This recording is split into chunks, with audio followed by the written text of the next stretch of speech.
So that's what I'm saying. The text is like an object. It's gonna change perspective based on where you're standing. I don't know. Hello? Can you hear me? Can you hear me? I missed you, baby sweet. It was a day. It was a day. Please tell me you're seeing this too. From Seattle, we're Drinking the Movies. I'm Taylor Baker. And I'm Michael Clausen. Welcome back to Drink in the Movies. Taylor, what are we drinking today? We are drinking the Hellbent Brewing Company's Kolsch. It's a nice, lightweight, kind of a pilsnery beer, but it's a little bit more berry than nutty. Extra delicious. Today we're talking about some movies from the Seattle International Film Festival. We have 3 movies we're talking about today.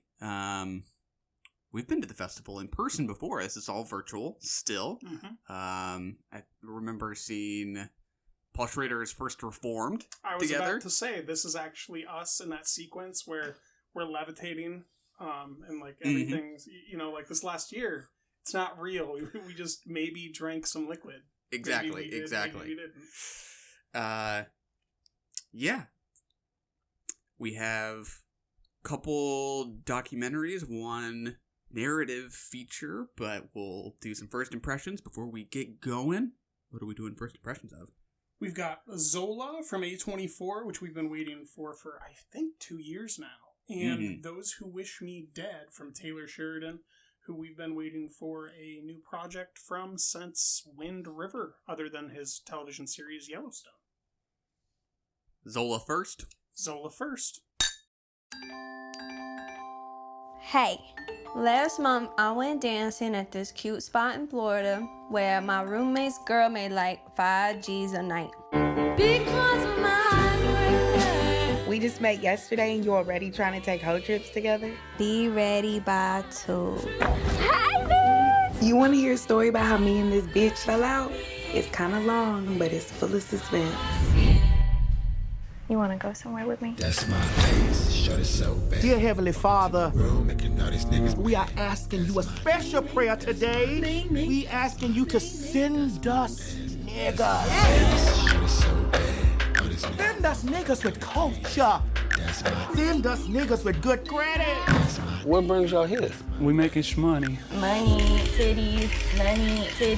From here on out, watch every move this bitch makes.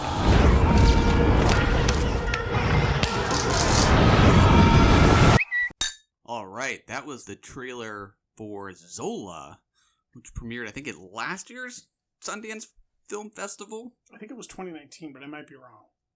Time is still blurry for me, but we're finally seeing the trailer. What do you think?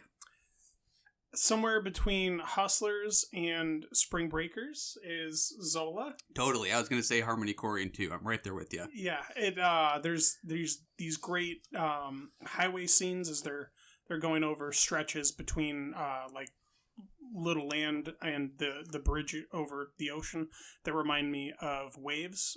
Nighttime cinematography in the truck from a couple years back. I'm very interested in the character portrayals that each of these actresses gets to take on. Coleman Domingo is in this film. I always enjoy him. I think that he's probably most notably recently known for his role in Ma Rainey's Black Bottom as kind of the straight man in between Ma Rainey and Chadwick Boseman's character. He's fantastic. And then there's also the nephew of the family from Succession. He's a tall, lanky kid. I see him in here as well, and he's quite an enjoyable actor. So I'm looking forward to this. I expect I'm going to respond quite positively to it. How about you, Michael? I'm right there with you, and I think the reference points you mentioned are spot on. I think it looks good. The images just look great. Cinematography just looks really textured. The colors super striking, but not in a kind of overwrought way. I'm pumped. I haven't seen anything else by this director, Janixa Bravo, I think is her name. I remember she did the movie Lemon, which I feel like I remember some people liking, but I didn't see that one myself. Oh, really? Did you see that one? The Private Detective movie? I don't really know what it's about. I just remember kind of seeing that cover, but I did not see that one. Yeah, if it's the movie, I think it is. It's actually a very fun movie, and that almost excites me more because it's so tonally... This is so tonally different, but there's going to be the same dramatic beats, which she pulls off some pretty odd dramatic beats that normally someone can't pull off. So yeah, I am interested. It's kind of like the Kid Detective, where like these plot beats shouldn't work, but because of the good faith the directors operated in, they are working. Yeah, makes sense. Yeah, kind of road movie, part buddy comedy, but it looks like there's some unease underneath it somewhere. Looks dope. I'm pumped. I agree. Also, the title may have changed to At Zola. I don't know. All right, on to Those Who Wish Me Dead. I read the wind wrong. I should have gone to them. Then you'd be dead too.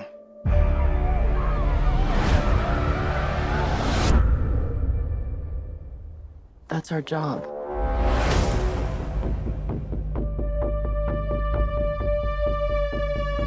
Hey!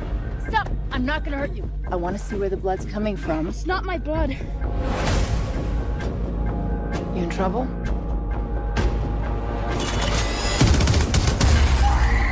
Anyone else in trouble?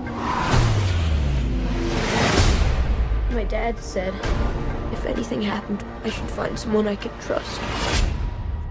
Are you someone I can trust? We promise absolutes. Act accordingly.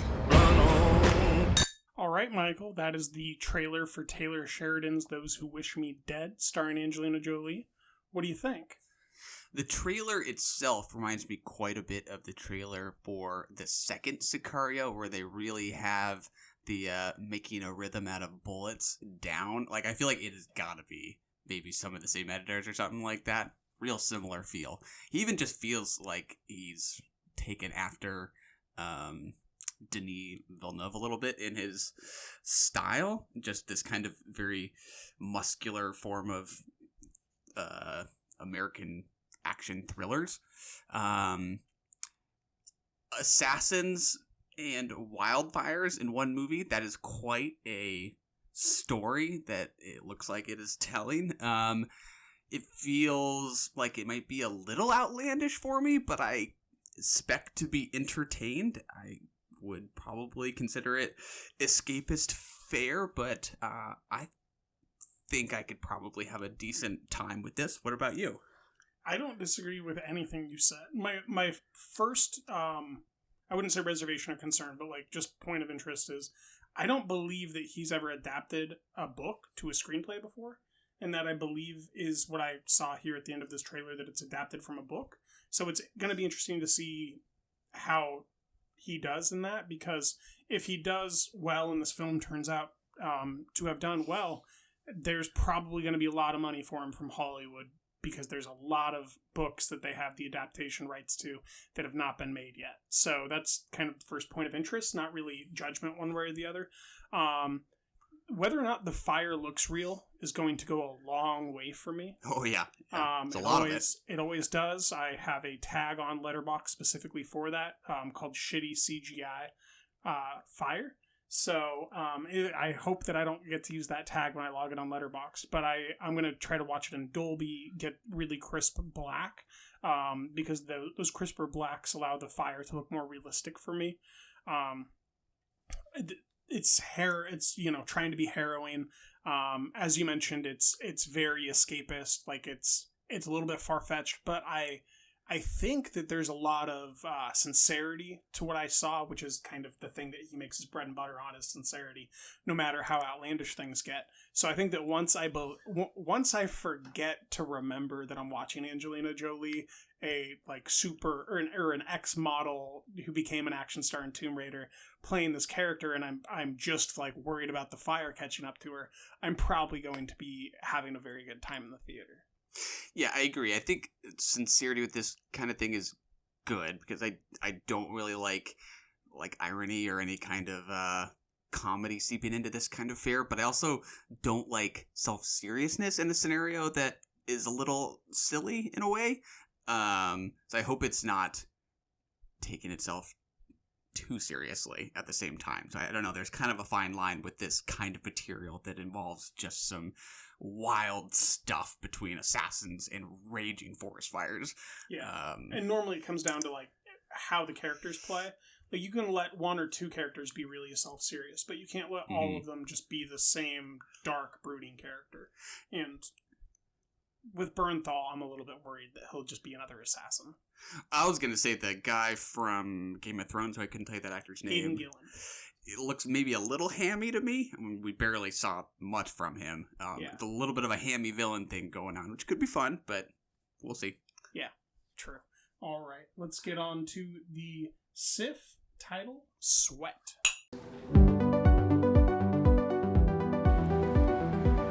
Ja też chciałbym, żeby ktoś ze mną chodził za rękę. Powiedzieć, co czuję.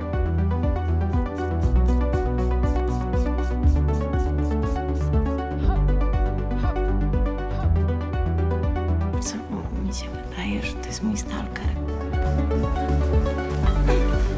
Że zrobiłabym jeden klik. Co ty na mnie kurwa gapisz? I to wszystko by zniknęło. I pach! Tak po prostu.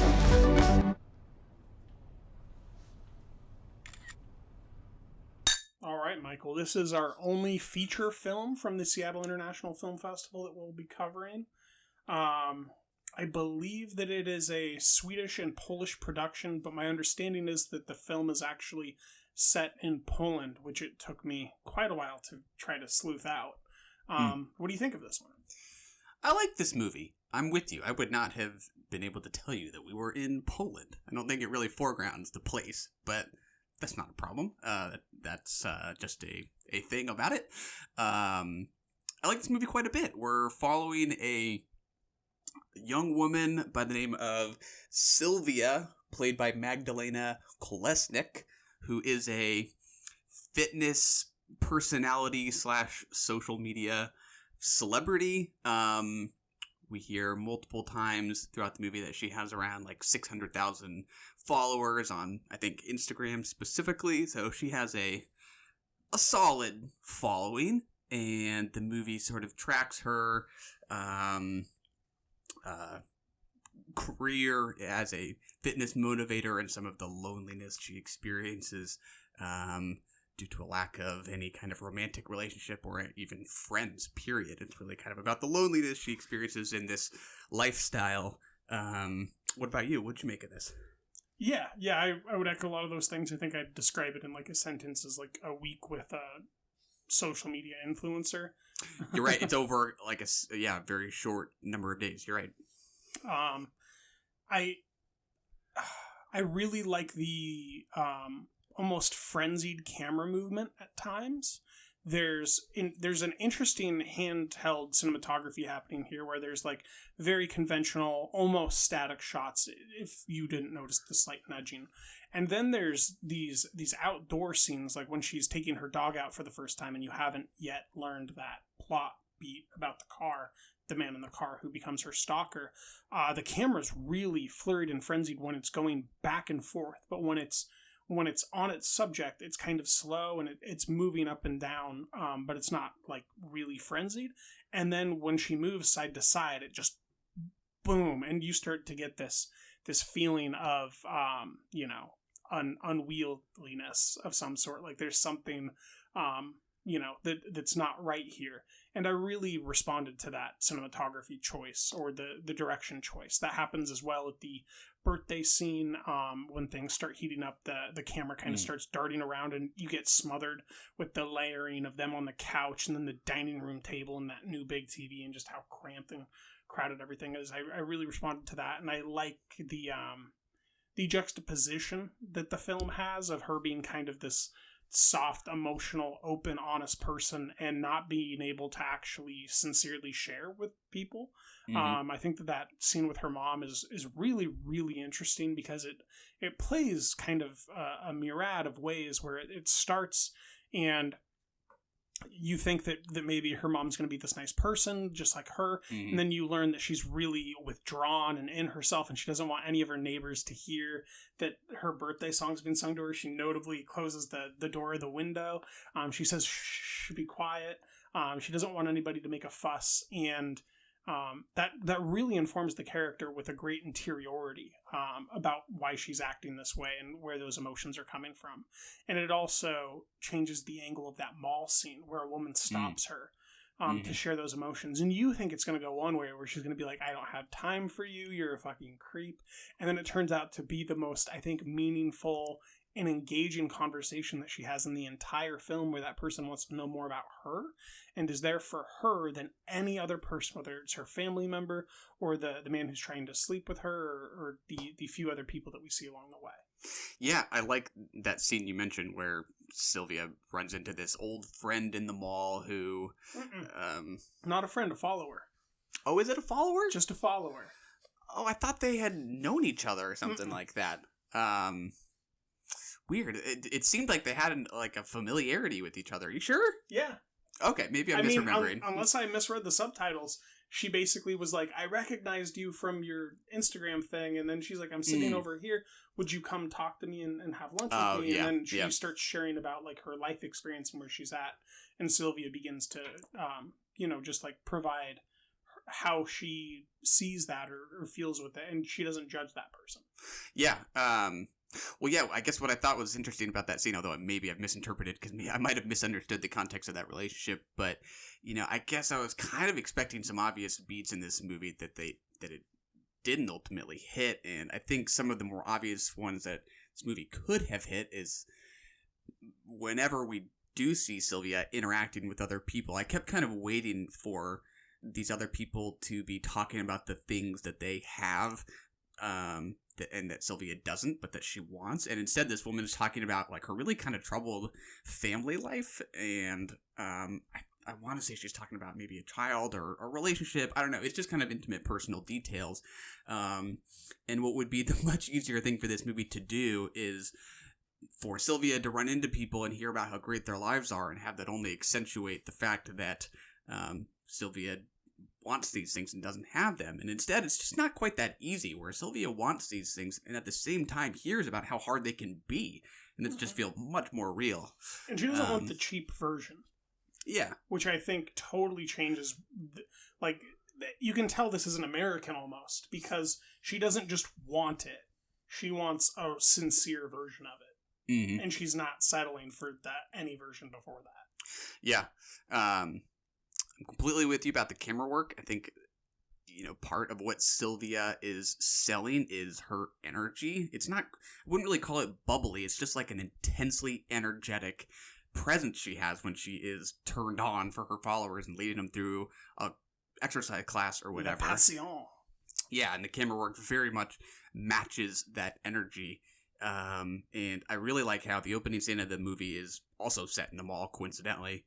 And we see her coming out from backstage after she's put on some makeup, and she then kind of goes into this routine where she's leading people through a exercise class. But one of the ideas in this movie that fitness personalities are in a way a kind of performer seems very evident in that scene where she's literally coming from backstage. It feels like a show, and the camera is very much sort of treating it that way, and is very much in sync with her energy level, until she turns it off and goes about her private life, just like you said, and then it slowly kind of comes down with her, and I like that it very much stays in sync with her, which is cool.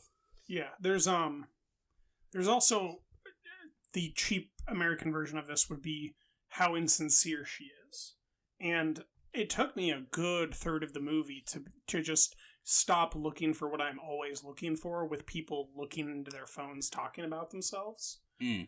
Because I really thought she was just going to be that, she was going to be the problem with the movie, that she was the, not villain, but the egomaniac who was a bad person at some level that you don't want to replicate or be yourself, like the example in the mirror that you don't want to be, who's the fairest of them all, not her, type of a thing. And it ends up not being that. She's always got her phone, she's always looking into her phone, but she's not being a bad example, she's not doing it with these negative intentions.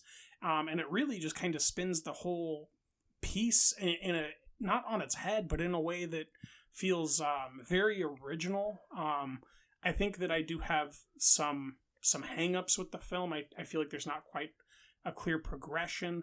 I also like that there's not a clear progression because that makes it a little bit more sticky, a little bit more real. I think that I'm probably in that 74, 78 range, which is 3.5, if we're using the letterbox stars.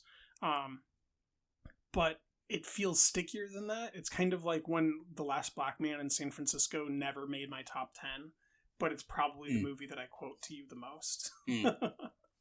Yeah, it is funny that you hear a synopsis of this movie or see a still from it, and you hear it's about a fitness personality and that she has a great deal of social media followers, but that she's lonely. You just are waiting for this to be about how social media stars can be shallow or inauthentic, and it's the total reverse, where it's about the challenge of someone living that lifestyle wanting to be authentic and feeling like they can't because of sponsors wanting them to present a certain way or something like that. I do think it is a nice kind of reversal of expectations. I think the lead actress is really good. I do too. Name's Magdalena Kolesnik. I think it's her 4th performance. Yeah, just incredibly convincing. I don't doubt for a second that this girl is the fitness kind of Wonder Woman that she is. It's when very I looked convincing. it up, I was like, this is going to be her first performance because she's probably a fitness person. Yeah, it really feels like that. And, some of the ideas about how lonely she is and how lonely this lifestyle can be, I appreciate.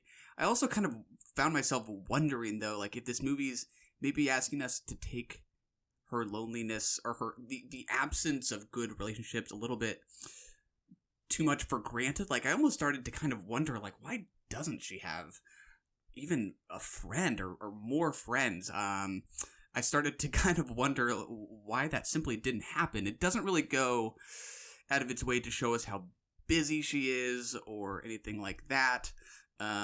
It almost was like a little hard to buy sometimes that this girl whose personality we discover is really pretty great wouldn't have somebody. It's kind of odd. I think the movie's just kind of assumes that to make its point about her loneliness, which is fine, but I don't know. Is that hard to buy at all for you? No, I completely agree. There's something about the vanity mirror not being clean here, where it's like we're looking at this woman who's making her entire career about herself, and somehow she appears in these intimate moments by the end to not be nearly as selfish as one would assume about those types of people in their vanity mirrors. However, she doesn't have a single connection. That just it doesn't make any sense because that would indicate that outside of what we see, she's encountering nice people and saying go away at some level. Like right. It just doesn't make any sense because as you go through life and you're nice to people, you will eventually make connections. And she's too far along in her life to have been a nice person that she's depicted as in the film and not have any connections besides her dog.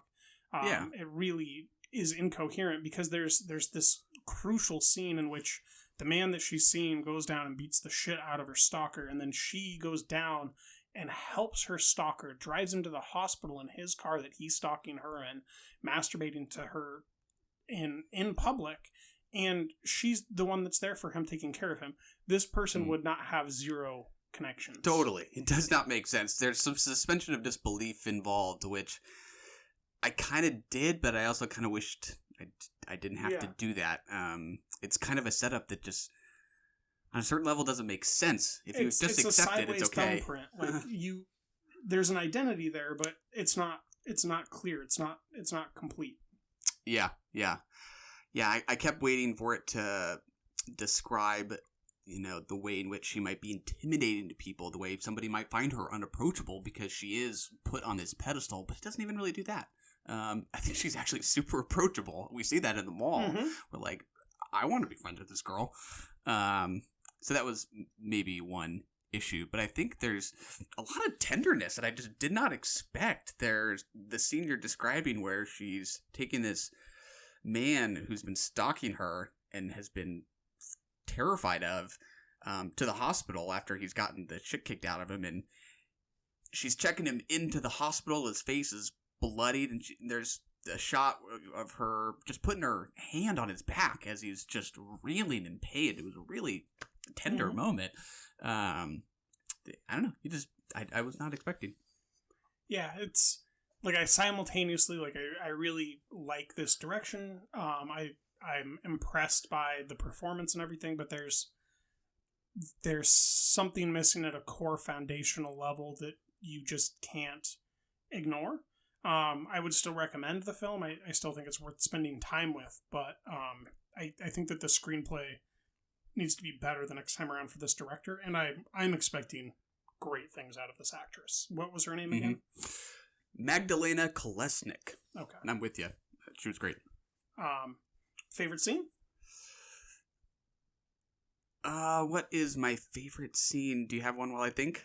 Yeah, it's actually kind of, because of the fast cutting, it's technically a few scenes probably, but it's that first it's part of that first mall gymnasium event thing where she breaks off from the co-trainer who's trying to sleep with her later in the film, and she goes and she runs through everybody and she's perking them up. There's this great kind of frenetic camera work there, and she's really, selling it all in her performance. She's really, really believable. Yeah. I might go with one of the more obvious moments of the movie, or one of the bigger moments, which is she's had this stalker sitting in the parking lot outside of her building who exposed himself to her essentially at one point. He's masturbating in his car. A friend of hers comes over and kicks the shit out of him, and then the friend of hers comes back to her apartment and puts her in an uncomfortable position. Leave it at that, I guess. But one of the ideas of this movie is it's partly about sort of the uneasiness of feeling like you're the object of somebody else's gaze, and how that can be very alienating and distancing. And there's this moment where she's felt like she was being watched by one other person, then suddenly feels herself being watched and looked at by this other person, and it is vastly more uncomfortable. And just the ideas of distance and feeling looked at, I think, are really interesting there. You're right. That is one of the most profound feelings, is that scene in her living room, and just the reversal that happens in that 5-minute span. Yeah. Cool. Right. On to Faya Dayi. Kalau jutaan tu, karatetis pendabing, karatetis kara, dalaga sakar business dalaga, na aiga duftahan namu asnurati khay summa antaini.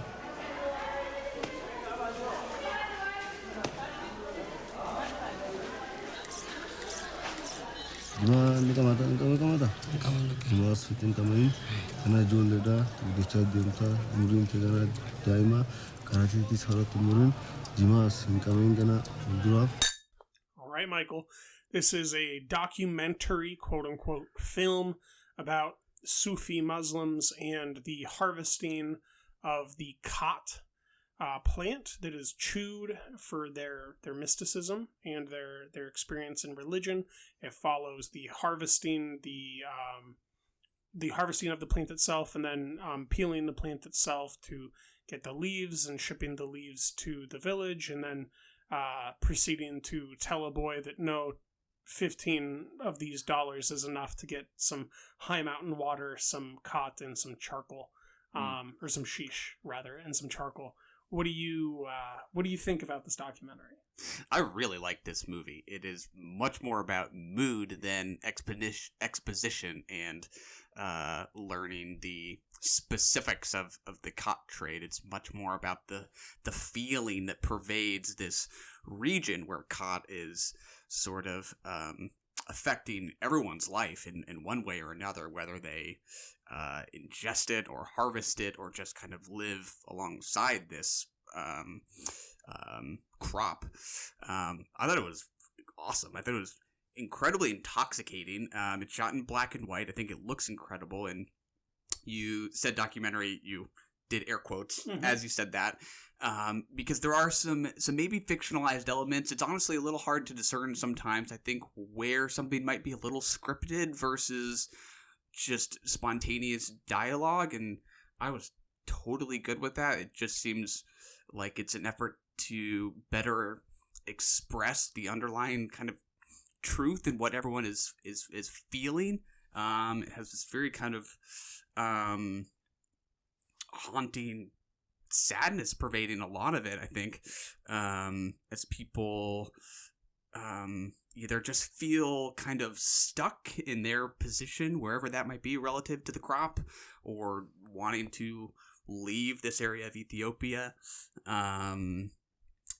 It's 2 hours long. I think it's maybe a little long for my preference, but it's a little arbitrary. I'll pause there. What about you overall? I think what you do in 2 hours, you can do in 70 minutes with these images. I think that more of these images isn't necessary. There's certain scenarios that have to be included. The coffee scenario is probably the most crucial. I think the shopping list scenario is also crucial. But other than those two scenarios, I think that there's a lot of, not chuff, but a lot of images that are just as beautifully demonstrated in other images. With documentaries, I'm a little bit more picky than most. I'm much more mixed on this documentary than you. I would agree that there's some beautiful, striking images. I do think that the thread is not quite clear here. There's a very almost naive to the presentation of the film. It's like they completely avoid the reason why khat is prevalent in the region. It's not just economics. It's also the religion, and the religion is also the head of the politics there.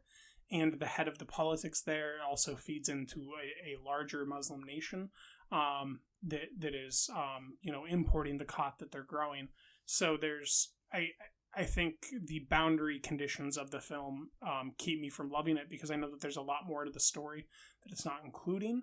I know that that's not what the director set out to do, but bias is bias, and that's mine.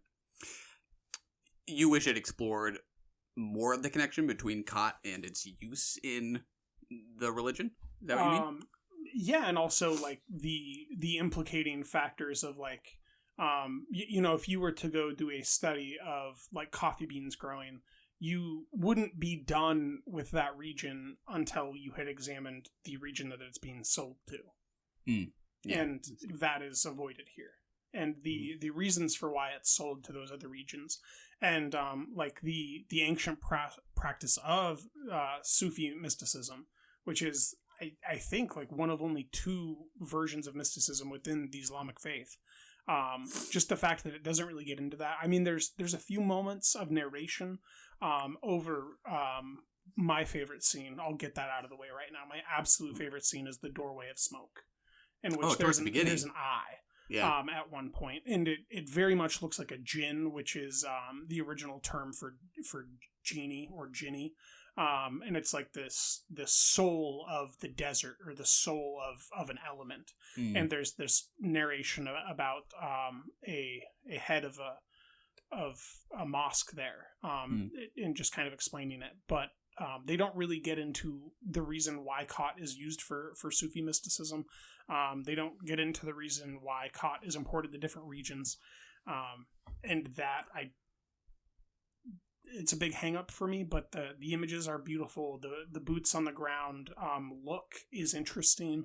I always like in these films when people actually look at the camera that are just in the warehouse working, because then I know that they're not being performative. That's my favorite thing, because I always worry about performative actors within documentaries, and I have a hard time taking large groups of people seriously if no one's looking into the camera, because then it tells me that they're all acting. Yeah, I don't know how to argue with that. I mean, I completely understand that there are lots of things at play here that the movie isn't taking the time to try and explain. I think it's more concerned with just capturing feelings and images and glimpses into people's lives versus sort of these sort of forces at large and the way they fit into kind of the broader society. I think it's more about kind of just the listlessness that so many of these people experience despite where they might be in position relative to the cot.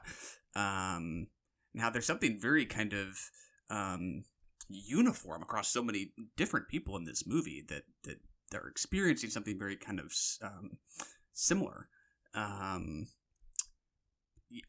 just on a pure formal level, I think there's just such a musicality to it. It is long at 2 hours, but I think that allows for some really effective repetition. There are certain images we keep kind of returning to after we've gone off in a different direction. We'll keep coming back to the plant itself, obviously, and the images of people, pulling leaves off the stems. It honestly just kind of sounds like weed in a way.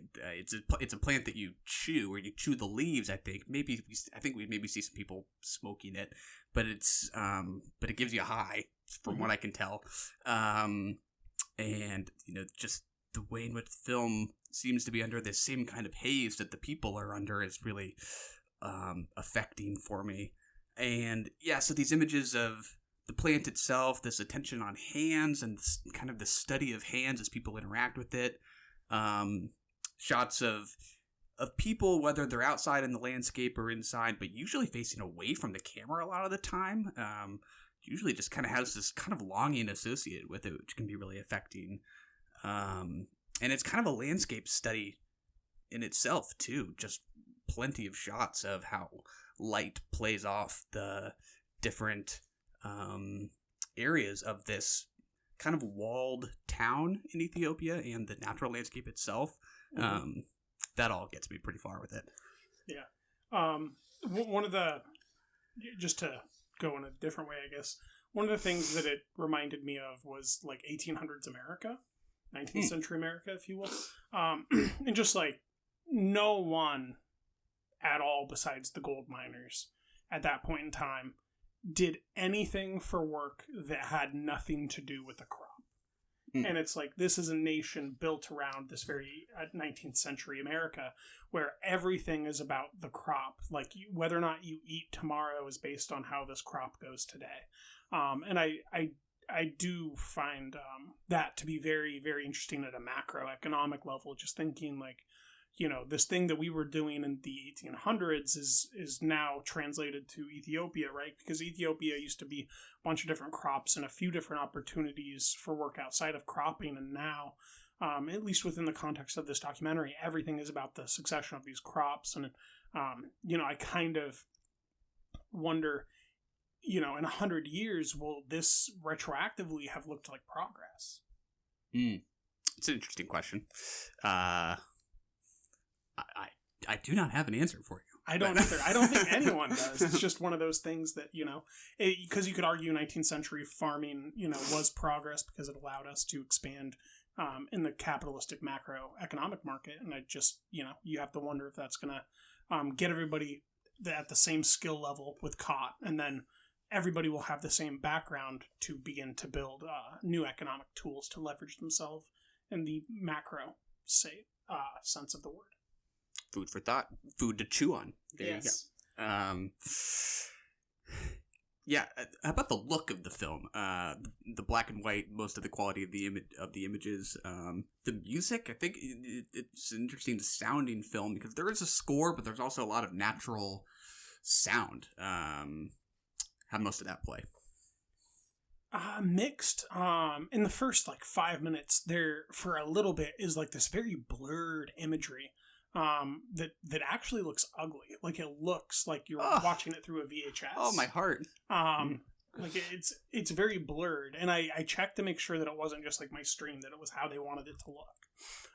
And it never comes back, but it's there in the first 5 minutes. There's just a couple of these outdoor night scenes where it's just it looks like you're watching something filmed from a bad VHS. Like the walls are actually blurry; they're not clear to look at.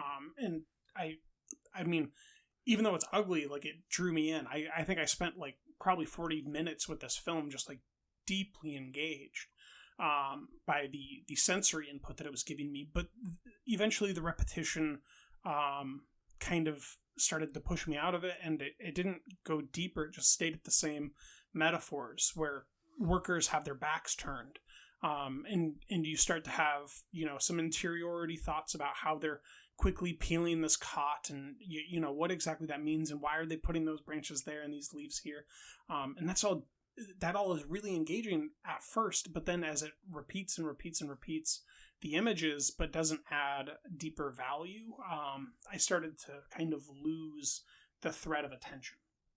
Yeah, I would probably not complain about some time being taken out of it. Hard to say what specifically I would take out. I do like some degree of the repetition. Not to repeat myself saying that, but you know, I do I'm gonna think edit that and duplicate it. There you go. Let's get a loop going.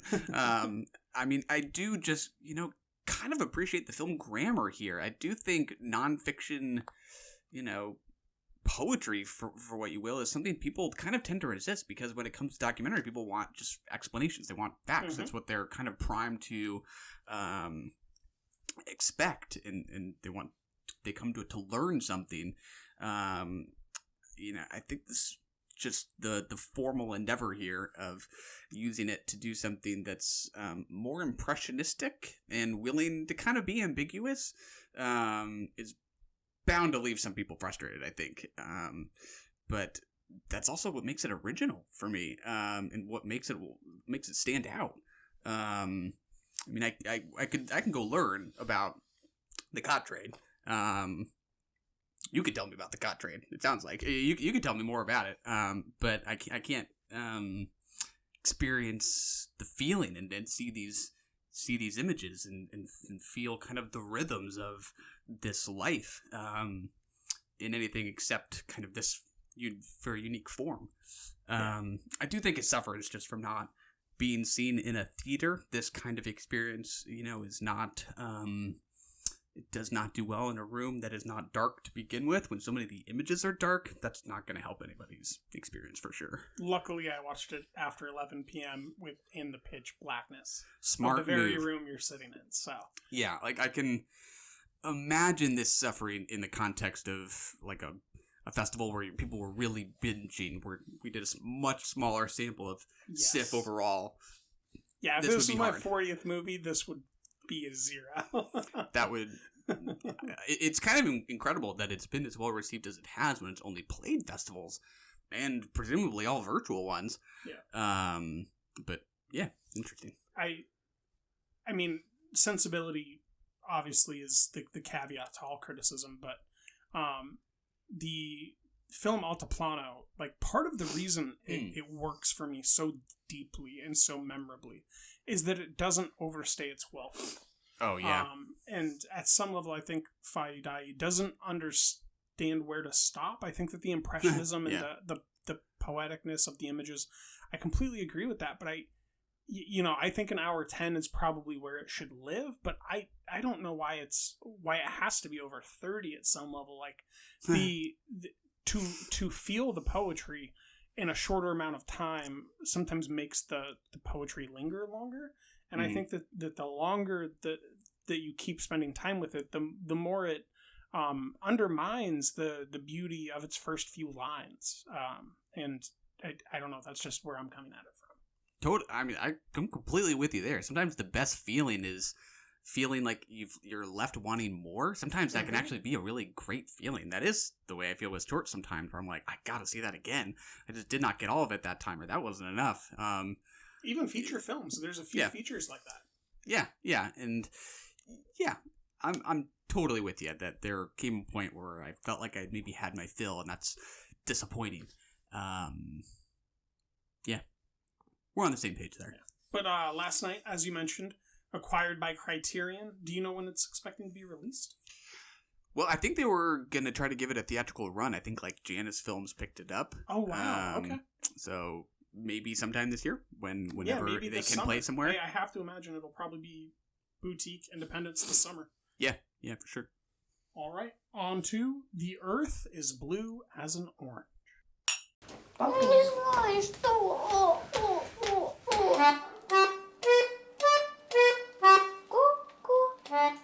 Сильнее!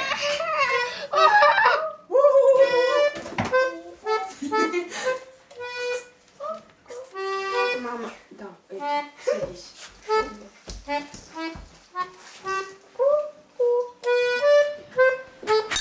All right, Michael. This is a 70-minute documentary about life in the Ukraine during the year 2018, in which a family becomes the subject of a documentary filmmaker and her cinematographer. And the family themselves are making a film, and this kind of documents that process, but much more deeply documents a family trying to make it seem like everything's fine when everything is definitely not, in the middle of a not quite full-fledged war zone, but a area where you could have gotten bombed that night and lose your life. Yeah. It's directed by Irina Selik. Mm-hmm. This is one that I had not heard of before the festival, but had caught your attention. Yep. Anything in particular that made it pop on your radar? I have a particular affinity for in country, like in war zone, cinematography and documentary making. I think that's probably why I loved Midnight Family so much, was because it almost felt like a war zone experience. I really like documentaries that are kind of doing investigative journalism at its most dangerous, or like most heartbreaking, because those are the stories that at some level I think matter more than other stories here at home. And so this is just a story that at some level I felt mattered and I wanted to spend time with. Yeah. Well, I think it was a good pick. I like this movie. Good. It's an interesting movie. Like you said, we're watching this family try and make a movie. It's a mother and several of her children, 2 daughters and a boy, if I'm remembering correctly. Maybe there's another child that we don't see as much of. I think there's 3, though. One girl wants to be a cinematographer. She's maybe the most interested in actually pursuing it professionally. We see her get accepted into a film school. Another girl, the sister, assists with the production of this home movie, and the brother is mainly a performer within it. Mm-hmm. It's kind of interesting. Just whenever you even just hear the phrase personally, war zone, I just instinctively picture activity and active conflict, but then you sometimes you see it on screen and you realize like how just kind of empty it can be. And not to steal a word that's literally used in the movie, emptiness, but the way this Donbass region just feels like a ghost town, and such a dreary one. It's so gray. It's all of those like typically impersonal Eastern European buildings that just seem so alienating and unwelcoming. Within all of this, you have a family trying to make art. That's kind of cinephile catnip in a way. Mm-hmm. I was very intrigued, but I think what really works is that it's kind of oblique in how it familiarizes us with this family. We're not just listening to conversations where they're talking to the camera, explaining the situation. It's more about, it's kind of a fly on the wall of approach, I guess, but it's more interested in kind of quiet moments, images that just show us them trying to do this in this place that is so kind of eerily sparse and empty until the sudden bombing or the sudden tank rolls through town. I think it's a very interestingly shot one. Yeah, it is. I still don't know how to characterize the choice of how they direct this, because it's essentially or it could essentially be boiled down to like a behind the scenes documentary of another film that's being made. Yeah. Except for it begins and ends on different sides that aren't focused on that necessarily. I think that a great scene of juxtaposition, to use the term again this episode, just because we took a little bit too much time off with juxtaposition. You have to sometimes. Is, as you mentioned, the shell going off in the middle of the night and them running over and checking it, and then just the frantic cinematography. She's running away after the soldiers tell her that they're about to bomb that same spot again. And then the next time we see the military, they end up becoming part of the movie. Yeah, couple guys on tanks. That the kids are shooting, or that the family's shooting, rather. And it's just such a fucking crazy juxtaposition, because they were telling them that, like, you could die, and then they were in their movie. Like, it's just so bonkers. Like, just imagine having to do the mental algebra if you were, like, the 7-year-old kid and being like, move or else you're gonna die, and then let's play fun. Yeah. Like, it's so weird. I don't even know how to fathom it at some level. I don't know if it's my favorite scene or not, but a particularly moving scene is when they're all down on the water and they're on these floats, and the team is shooting these 4 teenagers, and our cinematographer aficionado, she's taking some digital images of a coal factory, I think, across the way. I imagine they're doing coal processing there, but I'm not entirely sure. It could be any sort of manufacturing thing. And they light this type of a Chinese balloon that's supposed to float, and it floats up about 10 feet and then proceeds to sink. And the laughing cry of the girl is like, I wanted to go to college. She took it well. It's this really funny because they sound like normal teenagers. Like, it just sounds like just a group of friends having fun, like, you know, over exaggerating and all that stuff. And for that one moment, you're not in the war zone.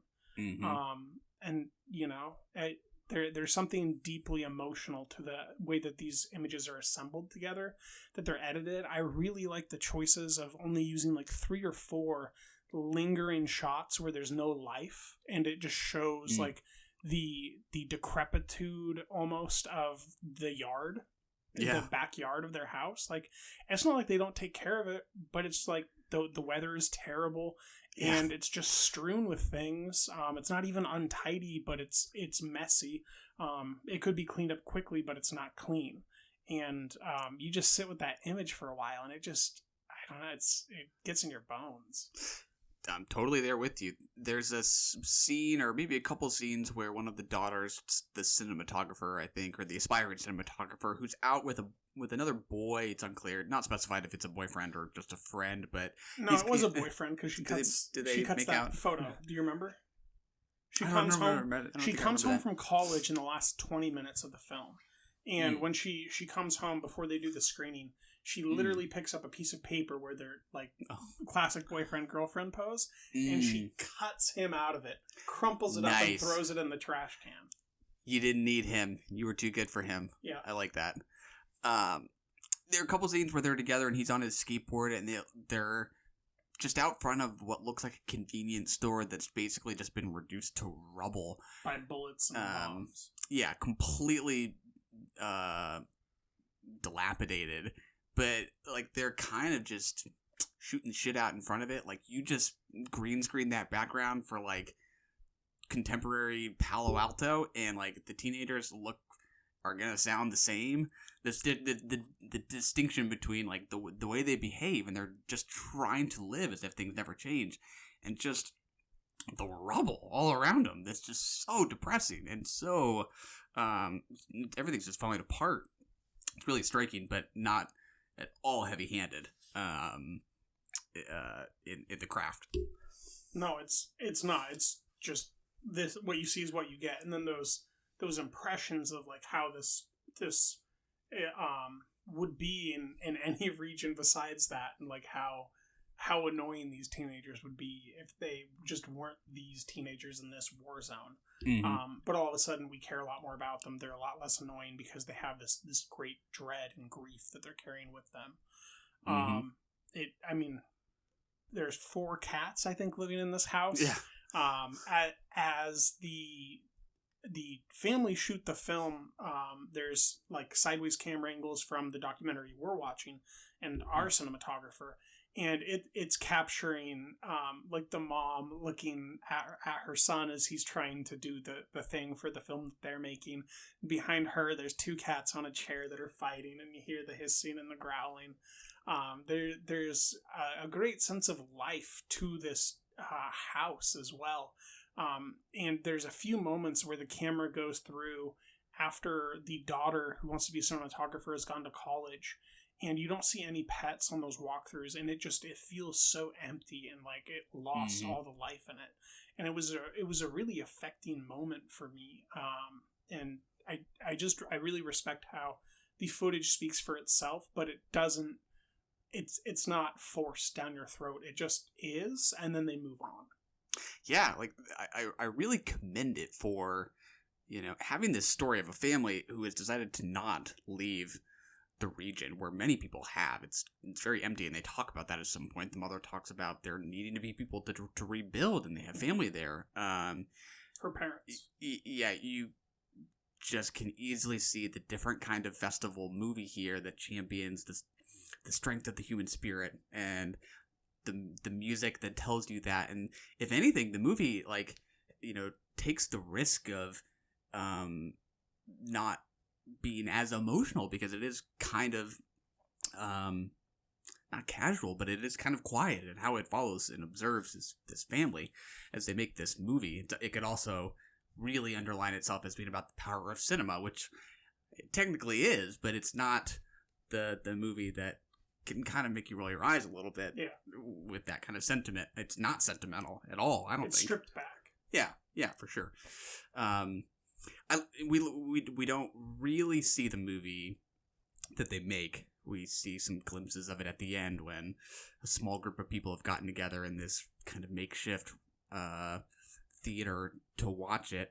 But they've decided to make a movie about the region, about the war, and it looks fictional. I think it's not really about them. It's not a documentary. No, it's about the incursion in 2014.